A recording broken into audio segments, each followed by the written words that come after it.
respecto a otros objetos que pueden ser identificados en la misma clase, en el mismo contexto, en el mismo, digamos, universo geométrico, analítico o aritmético. Sin embargo, en las ciencias más experimentales, las definiciones surgen como producto normalmente de la experimentación. Claro, todos tenemos digamos, en nuestro acervo cultural qué es un metro. Claro, ahora se define como el tiempo que tarda un haz de luz en recorrer en el vacío a temperatura, etcétera, ¿no? Pero la definición clásica era la longitud de una barra de platino e iridio en el Museo de Medidas de París, a temperatura de 0 grados, y eso era un metro. Entonces uno, si quería saber que era un metro, iba ahí y lo tocaba, o sea, no era tangible, ¿no? Sin embargo, que nadie puede tocar un círculo, nadie puede tocar el teorema de Pitágoras, es una propiedad y por lo tanto está vinculada a aspectos teóricos, formales, simbólicos, que representan la parte ostensiva, es decir, la parte que permite la manipulación de los objetos. No quiere decir que lo uno sea radicalmente distinto a lo otro. Un ejemplo de la historia de las matemáticas que nos puede ayudar a comprender. Históricamente, Newton y Leibniz son dos matemáticos de renombre, reconocidos, pero digamos que si a cualquiera de nosotros nos preguntarían cuál es más famoso o cuál podemos situar de alguna forma por encima del otro, pues creo que todos contestaríamos que Newton. Newton, digamos, es una figura a nivel científico más visible que Leibniz.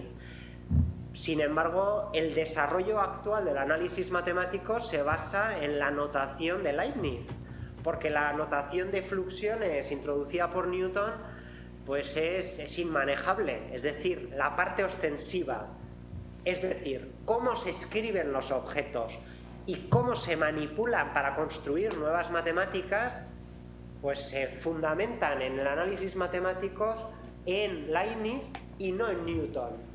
A pesar de que la figura de renombre es Newton, pero la parte ostensiva, la parte de cómo hay que escribirlo, se remite a Leibniz. Entonces, en resumen, distinta conceptualización de la definición, yo creo que es cómo se llega a las definiciones. Las definiciones en matemáticas normalmente se llega de una forma más axiomática, deductiva. Esto hay que entenderlo bien, porque claro, una definición es el origen del desarrollo axiomático deductivo. Pero en algún momento la definición, por ejemplo, de número real parte de una cierta experimentación. Cuando Dedekind demuestra, mejor dicho, define por las cortaduras la definición de número real o a través de sucesiones, las sucesiones de Cauchy, define los números reales, las sucesiones ya estaban y la noción de cortadura y tal como ya estaba de alguna forma dentro del manejo cultural de los matemáticos de la época. Entonces, hay una parte que es utilizar ciertos objetos matemáticos que ya pertenecían a la cultura matemática, pero darles otro estatus, de tal manera que pasan de ser unos objetos que se utilizan a formar parte de una definición de un objeto que se reconceptualiza de manera nueva, ¿no? Porque es evidente que el número pi, por ejemplo, que es un número irracional, pues ya se manejaba, se conocía su longitud, su aproximación numérica, pero la conceptualización y la definición es posterior. Entonces, el hecho de decir que la definición es el origen de todo no es históricamente cierta ni tampoco obedece al desarrollo cultural, pero sí que es cierto que finalmente en la estructura y en el edificio matemático y en el edificio experimental las definiciones cumplen funciones distintas respecto a cuál es su función una vez de alguna forma identificadas a posteriori en el desarrollo. Muchas gracias, Miguel, por tu respuesta. Va a ser muy útil para los profesores que no dan matemáticas o para los que damos matemáticas y también damos otras materias. Esta sesión la vamos a tener que volver a ver con mucho cuidado. ¿Quieres leer otra pregunta, Isabel? Sí, voy a pasar a la lectura de una pregunta más. Es de el profesor Luis Reina. Él trabaja en el Instituto de Enseñanza Superior de la TUEL, en San Rafael, Mendoza, Argentina. Nos dice: estimado doctor Wilhelmi, de acuerdo a lo planteado en el documento y a modo de desafío didáctico curricular para el docente, ¿se trataría entonces de esperar el momento oportuno para la entrada del modelo aritmético? ¿Demorar un poco dicha entrada hasta tanto se haya preparado el terreno para el ingreso del modelo analítico, privilegiando a este último, de tal manera de que los alumnos se vayan introduciendo de poco y con sentido en la complejidad didáctica de la noción de valor absoluto?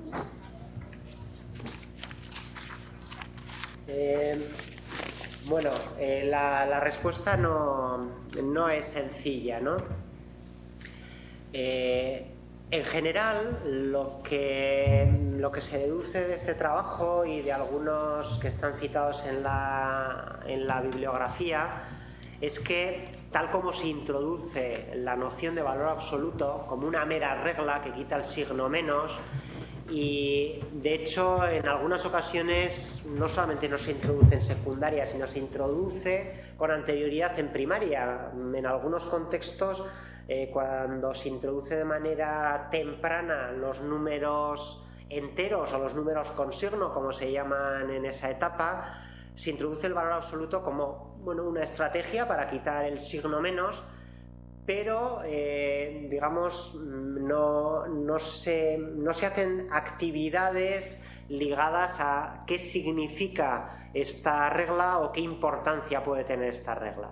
Entonces, lo que parece inadecuado es introducir una noción que luego no va a tener un reflejo concreto en la resolución de algún tipo de tareas y que, sin embargo, va a generar un obstáculo de origen didáctico, y es de origen didáctico porque va a generar, por la forma en que se enseña, un obstáculo en el sujeto que aprende, que podría evitarse. Es decir, el introducirlo en un momento u otro, la clave no es tanto decir, bueno, hasta que no tenga la función a trozos y pueda hacer una demostración y un uso flexible de todos los contextos y pueda comprenderlo, no lo utilizo. No es eso, es tanto que una noción debe responder a unas ciertas tareas y por lo tanto tiene que tener una razón de ser, es decir, tiene que poder responder a tareas que no sean rutinarias y que de otra forma no podrían hacerse.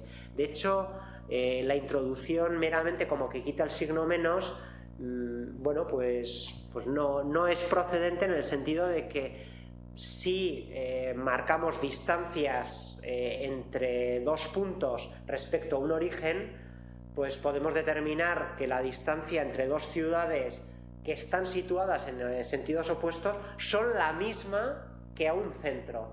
No necesitamos ni el valor absoluto, ni los números negativos, ni nada. Simplemente tenemos que decir que las distancias son iguales, lo único que entre ellas es el doble, porque distan la misma distancia de un centro, pero la distancia es el doble. Es decir, en ese contexto, que es donde usualmente se introducen los números con signo y el valor absoluto, pues hay respuestas más naturales que podrían darse y que el sujeto no necesitaría de la noción. Lo que sí está claro es que la noción de valor absoluto es necesaria en el bachillerato. ¿Por qué? Porque no hay forma de conceptualizar las nociones de función continua y de valor absoluto, que son nociones propias del inicio del cálculo, y por lo tanto ahí la noción de valor absoluto y de valor absoluto en un contexto funcional está perfectamente contextualizada y es necesaria de cara a la adquisición de nociones fundamentales por los estudiantes. Aunque no está dentro de la pregunta, bueno, un saludo muy fuerte a Luis Reina, al que estimo profundamente. De hecho, soy su director de tesis doctoral, está en su fase final de tesis doctoral, así que lo saludo cariñosamente y le deseo mucho ánimo en este trabajo que está abordando. Gracias por este pequeño paréntesis.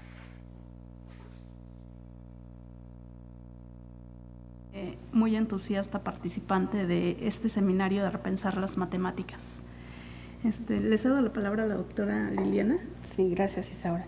Y no solo como participante, sino como alguien interesado en que sus estudiantes que se están formando para ser profesores de matemáticas empiecen a conocer estas investigaciones robustas en el área de la didáctica de las matemáticas.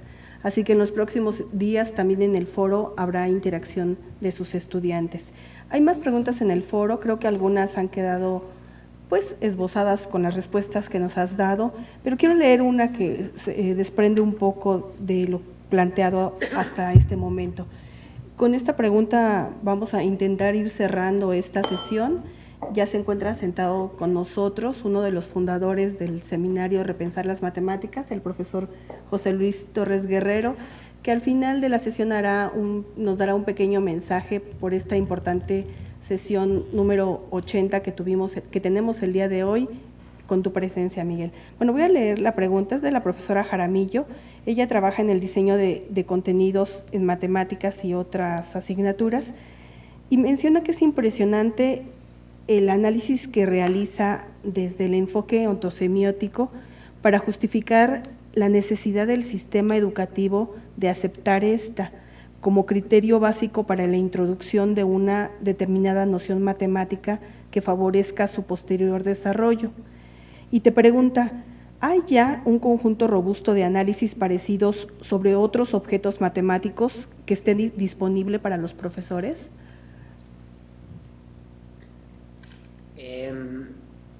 Hay un documento interno que tenemos hace bastante tiempo sobre la función continua, a ver si le damos salida, y hay un texto que está en castellano y también en inglés, porque bueno, se publicó originalmente en castellano en la revista Recherche en Didactique de Mathématiques, RDM, de Francia, que bueno, tuvo un eco también en la comunidad estadounidense y fue traducido al inglés y está publicado en otra revista, que es sobre la igualdad.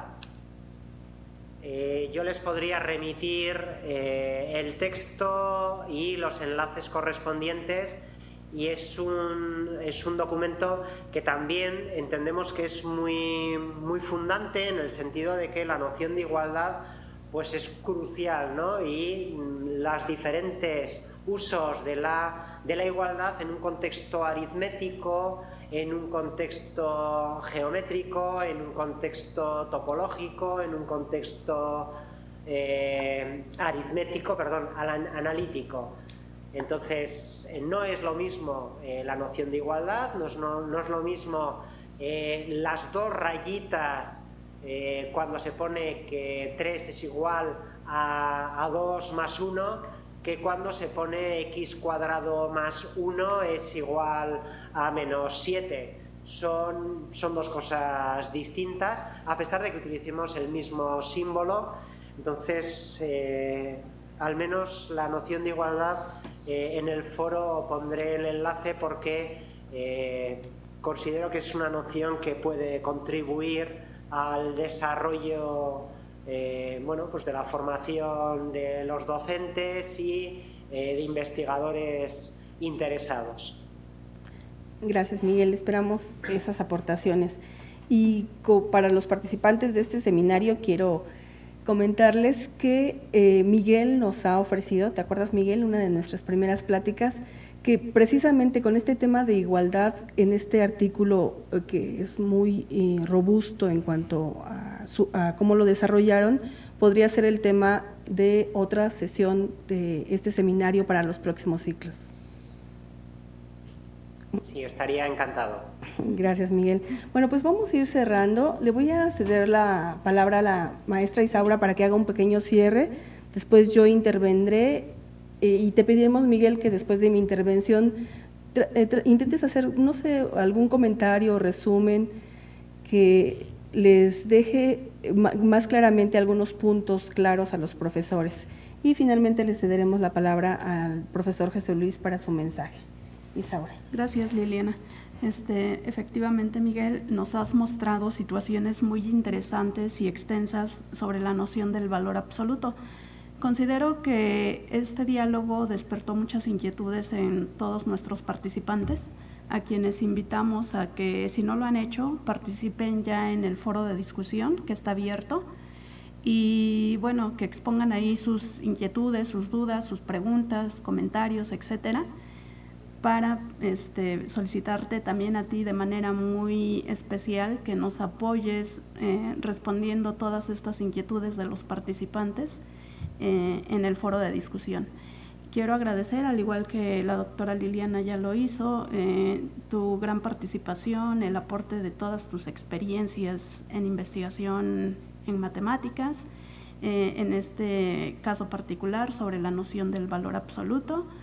Fue muy interesante y nos agradaría muchísimo si nos compartieras nuevas experiencias en seminarios posteriores.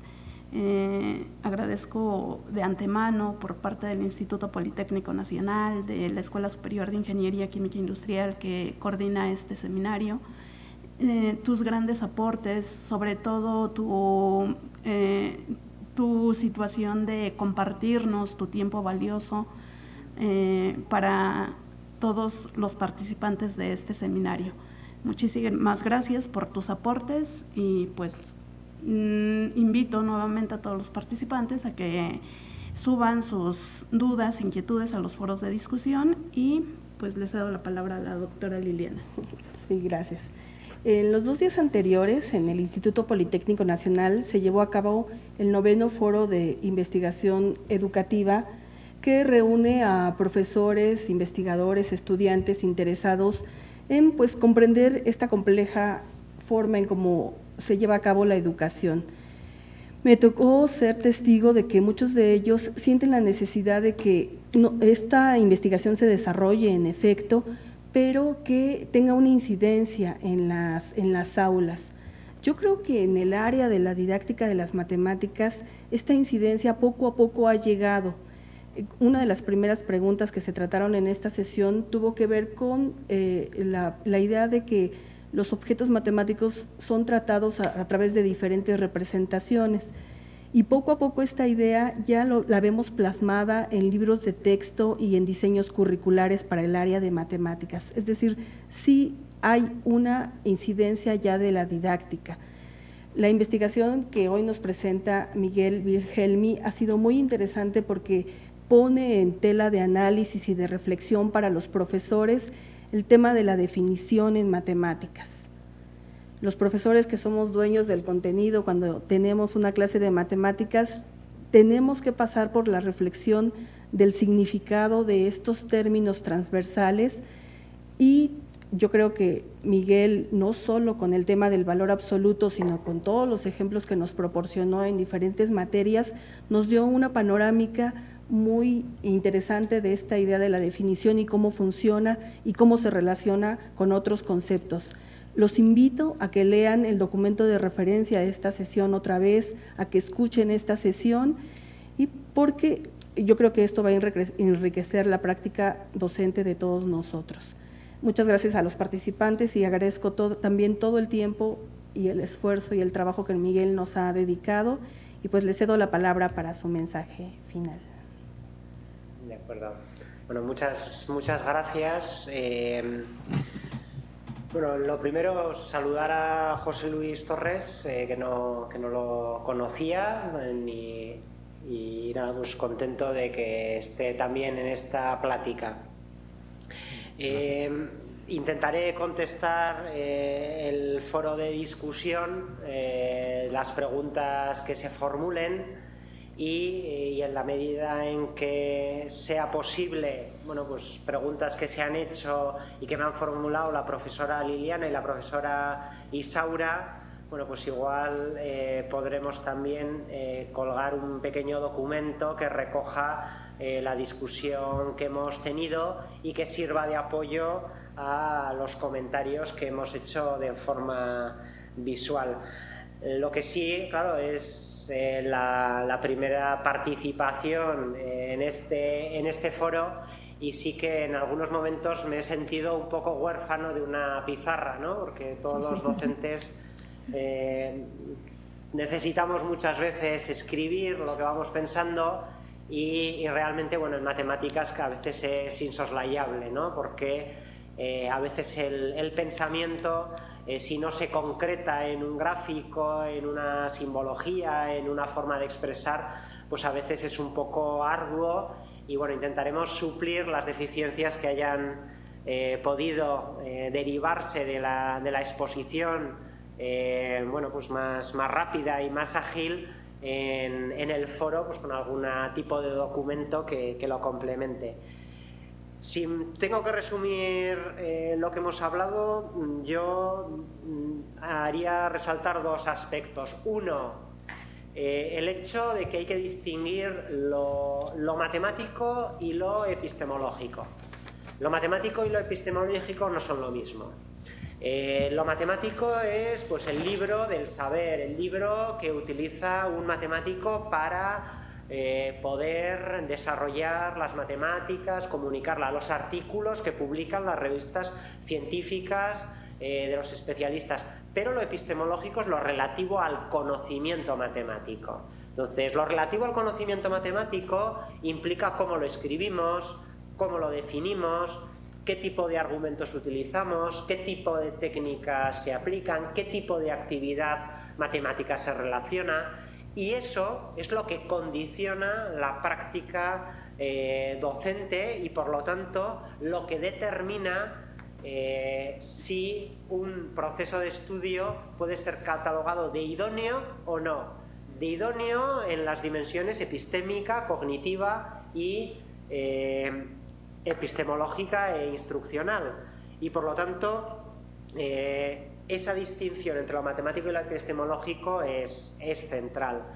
Eso nos lleva necesariamente a problematizar las matemáticas. Las matemáticas no están dadas. Las matemáticas no son las que vienen en los libros de texto, desde los trabajos de Guy Brousseau en teoría de situaciones didácticas en matemáticas, o la teoría de la transposición didáctica de Yves Chevalard. Sabemos perfectamente que una cosa es el saber científico y otra cosa el saber que se enseña, el saber escolar, y todos los procesos de modificación que tiene que haber. Entonces el docente tiene que comprender que el saber matemático no viene dado y que tiene que problematizarse. Es un problema el decir qué tengo que enseñar, cómo, en qué nivel, con qué introducción, qué tipo de técnicas voy a asociar, qué tipo de actividades, etc. Y la otra idea, una sería la distinción entre matemático y epistemológico, y en consecuencia la problematización del saber. La otra idea sería la eficacia y el error. No todas las formas de introducir una misma noción o una misma técnica tienen la misma eficacia desde el punto de vista de la actividad matemática, ni están asociadas a los mismos tipos de errores, obstáculos, dificultades, ni a la naturaleza de estos errores. Por lo tanto, la problematización no solamente está desde el punto de vista de quien enseña, sino también de quien aprende, y por lo tanto es una exigencia de nuestro día a día. Gracias, Miguel. De verdad que esta sesión ha sido muy interesante para reflexionar sobre muchos aspectos y bueno, tomaremos en cuenta estas puntualizaciones últimas que nos hiciste. Pero nada es mejor que leer el documento de referencia. José Luis, te cedo la palabra. Gracias, Liliana. Gracias, Miguel. Ha sido una sesión en donde la temática a tratar fue acerca de este quehacer que hacemos, acerca de este significado que damos y también lo que hacen nuestros alumnos. En algunos momentos se juzga, se desacredita, el trabajo de los alumnos si no corresponde al que el profesor espera, pero puede ser una parte de su proceso de aprendizaje. Luego de 80 sesiones ya con esta, sigue siendo pertinente y necesario, creo, discutir nuestro quehacer docente a partir de trabajos de investigación, principalmente de matemática educativa, pero en estas sesiones hemos tenido también invitados de educación. Y es que los desafíos, los cambios, los retos que se nos presenta como docente y más a nuestros estudiantes, nos llevan a que se tomen decisiones que no pueden ser orientadas simplemente por lo que se ve más de inmediato, lo que pudiera parecer como el recurso más adecuado, si no hay una reflexión, si no hay una revisión de lo que ya nos indica, lo que nos dice la investigación, especialmente en matemática educativa. A lo largo de estas 80 sesiones y de los diversos ciclos que hemos tenido en el seminario Repensar las Matemáticas, se han tenido cambios en las instituciones educativas y el Instituto Politécnico Nacional, sede de este seminario, no es la excepción. De nuestra primera sesión a esta otra, el Politécnico no es el mismo, las necesidades, los requerimientos, los desafíos a los que se enfrentan nuestros alumnos tampoco, y es necesario que los docentes identifiquemos cuáles son estas nuevas necesidades y nos aboquemos en buscar tratarlas de la mejor manera. En este lapso, por ejemplo, en el país, en México, la educación de bachillerato pasó de ser vista como una preparación para el nivel superior, para las escuelas de ingeniería, de licenciatura que cursarán nuestros estudiantes, a considerarse un nivel obligatorio. Y esto implica que nuestros estudiantes, al egresar el bachillerato, no solamente deben estar en condiciones de enfrentar los desafíos de una carrera, sino también los desafíos que se le presente como ciudadano si simplemente ya no continúa estudiando. Ha habido desde luego cambios tecnológicos y en estos cambios tecnológicos nos encontramos que las condiciones para nuestras sesiones perdón, son diferentes ahora. Cuando iniciamos, Internet no era algo tan a la mano, tan conocido por todos, pero era el medio que se tuvo para poder iniciar las sesiones. Inicialmente, desde luego, pensamos en atender, en tener participantes del propio Instituto Politécnico Nacional, y nuestros invitados pues tenían que ser personas que o radicaran en la Ciudad de México o por alguna situación estuvieran presentes, invitados tal vez por algún congreso o alguna otra actividad, y aprovechando su presencia aquí, pues los invitábamos y participaban también en el seminario. En el seminario tenemos claro que entre más estemos discutiendo, entre más personas estemos tratando la problemática que nos enfrentamos todos, es algo mucho más rico, algo mucho más provechoso. Y por ello nunca ha habido restricciones para acceder a los foros de las distintas sesiones. quien por alguna situación esté interesado, sin necesidad de tener alguna clave de acceso, puede hacerlo. Y esto nos permitió que se tuvieran participantes inicialmente de otras instituciones aquí en el país, diríamos participantes externos, y que también tuviésemos participantes de otros países. Ahora la tecnología nos está permitiendo no solamente esto, sino lo que tenemos en este ciclo, que nuestros invitados no necesariamente estén en México, estén en la Ciudad de México, sino que desde los lugares donde se desempeñan ellos, donde elaboran, pues puedan comunicarse con nosotros y participar en estas discusiones.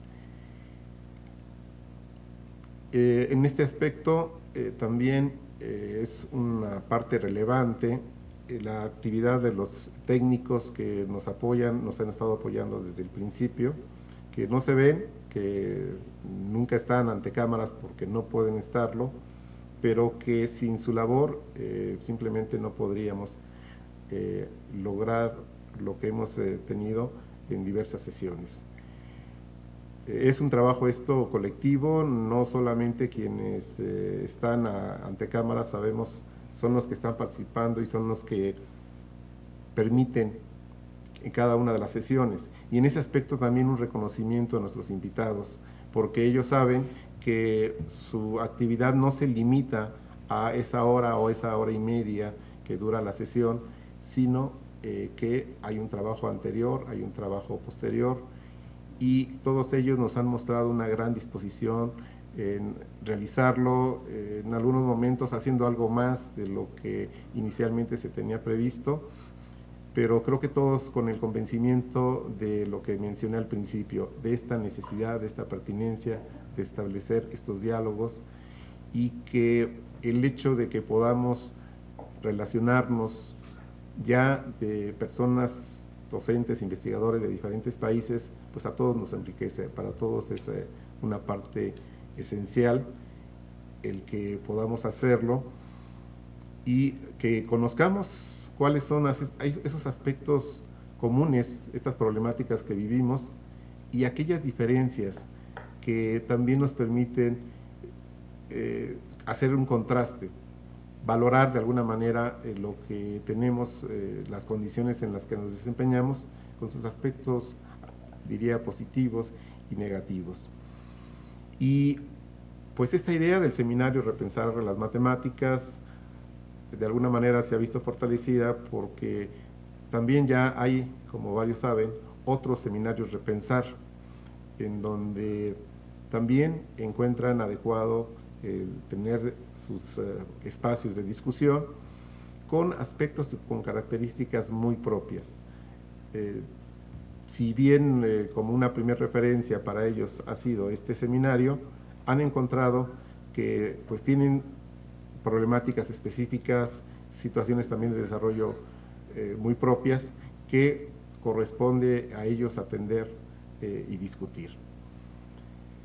Gracias especialmente a los participantes que a lo largo de varios años nos han estado siguiendo, que han sido parte esencial del trabajo que estamos desarrollando, y pues que estamos en la sesión 80, estamos contentos por esto, pero sabemos que hay varios asuntos todavía que tratar del quehacer docente, y pues esperamos la participación de invitados que ya lo han sido en otras sesiones, de otros que se agreguen y desde luego de todos los participantes.